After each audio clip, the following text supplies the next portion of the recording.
guys, it's PandaMan here, and I'm here with another Minecraft video. That is my Pez dispenser from the last video, and I'm going to show you some very useful items you can use to make your own circuits. So just let me organize this for a sec. I don't need an axe. And I don't need a shovel. Okay, so let's get started then. So first of all, I'm going to show you how to make that pulsar from the other video. So you start like this. That sheep looks suspicious. So then you draw your redstone wire like this. And then of course you need the repeater. So you give it 3. See, this is 4. 1, 2, 3. It's 4. 1, 2, 3. So you give it 3 ticks for delay. And then you build it like this, and you attach it to a door. So when you push the button, you destroy the block. Not what I intended. That's what I get for using single player commands. Okay, just let me turn this off then.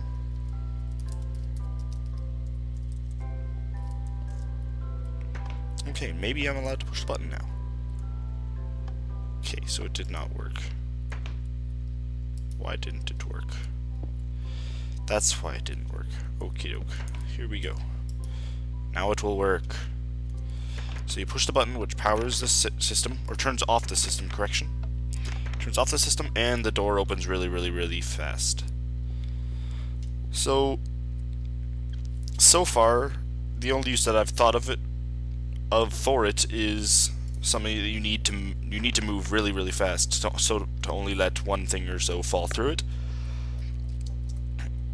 But it's really handy to know how to use it, because it also gives you basic properties of repeaters and inverters.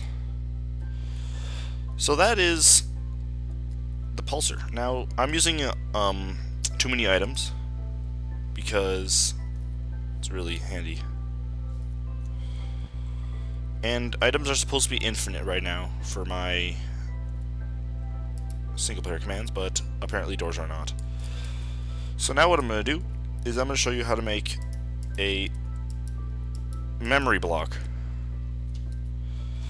So you make it like this. You put one block of cobblestone here, or whatever block you want, preferably cobblestone, because docile mobs won't spawn on it. Then you build it up like this, and you go like this, and here you have it. You need to do this, and you need to do this. You know what? We don't need this, and we don't need this. Oh yeah, I turned off item drops because they get annoying after a little while. So you put a block here, and a block here, and you put a button here, and let me just toggle this render distance for a second. I'm getting a lot of lag. 1 second.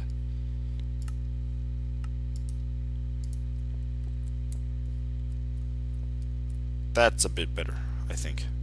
Whatever. So when you push this button, it changes the setting on this memory block. So currently this memory block is off.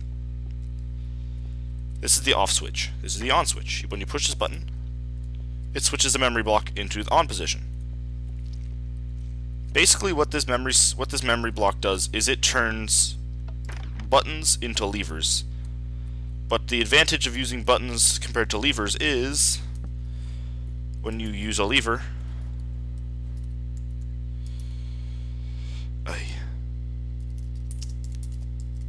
there we go. When you use a lever,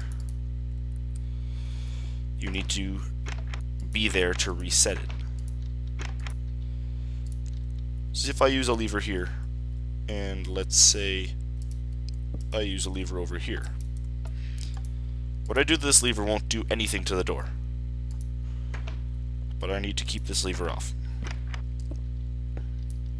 So basically what happens is this allows you to remotely change the signal that your button, or in this, it's pretty much a lever at this point, what your button is sending. So you can have this button on the inside of a door, this button on the outside of a door, or wherever you want to. You can have a remote control station. You push this button, it opens the door. Push this button, and it closes the door. Now we're going to do an AND gate, which basically involves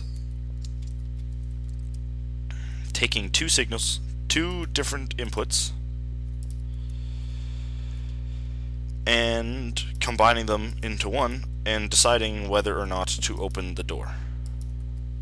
Just grab this, jump over here, and I'll activate this. Now, this gate, both of the inputs are off. When I turn one of them on or one of them off, it doesn't change the output.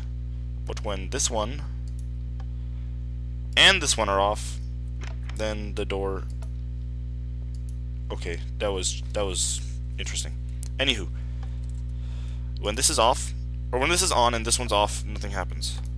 And also when this one's on and this one's off, nothing happens. But when this one is off, when this one is on and this one is on, the door opens. So it's like it's like a locking door kind of deal. If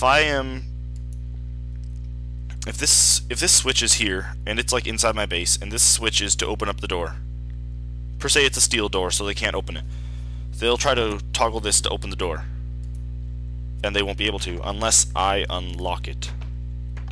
And then they have control of the door again. Of course, with a wooden door you can just punch it and it'll open, but that's okay. And this one is kind of the most self-explanatory of them. It's an OR gate. So you're going to have your block here,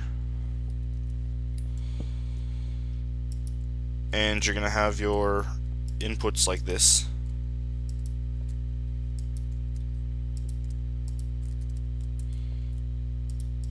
So this one has up to 3 inputs. So you put your levers down,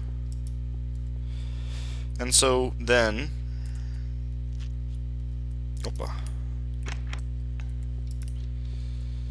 see, the door is currently open, but that it looks shut right now. So then when you push 1, we don't need that on top, do we? Nope, that actually makes more sense. Okay, so when you pull even one of these levers, the door will open, which means you can open it from anywhere. If you hide these levers somewhere along the map, it can be used if you're making, say, an adventure map or a puzzle map. It can be used to say, if you have multiple options in your puzzle, like you go this way or this way, all these levers connect to the same door.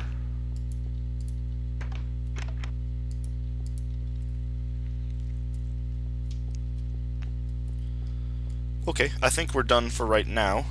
Remember, this is the memory block. When this is engaged, this does nothing, and this one resets it. This is a pulsar. Very short. A little bit too short, actually. Very short pulse through the signal, because this sets off this thing, and then this immediately turns it off again. But not quite fast enough to stop the door from opening ever. This is an AND gate. They need to both be on to open up the door. And if even one is off, then the door is shut. And this is an OR gate, so either of them, any of these switches will turn on the door. Well, I hope this tutorial helped you understand some of the basic logic gates for Redstone, and I will see you guys later.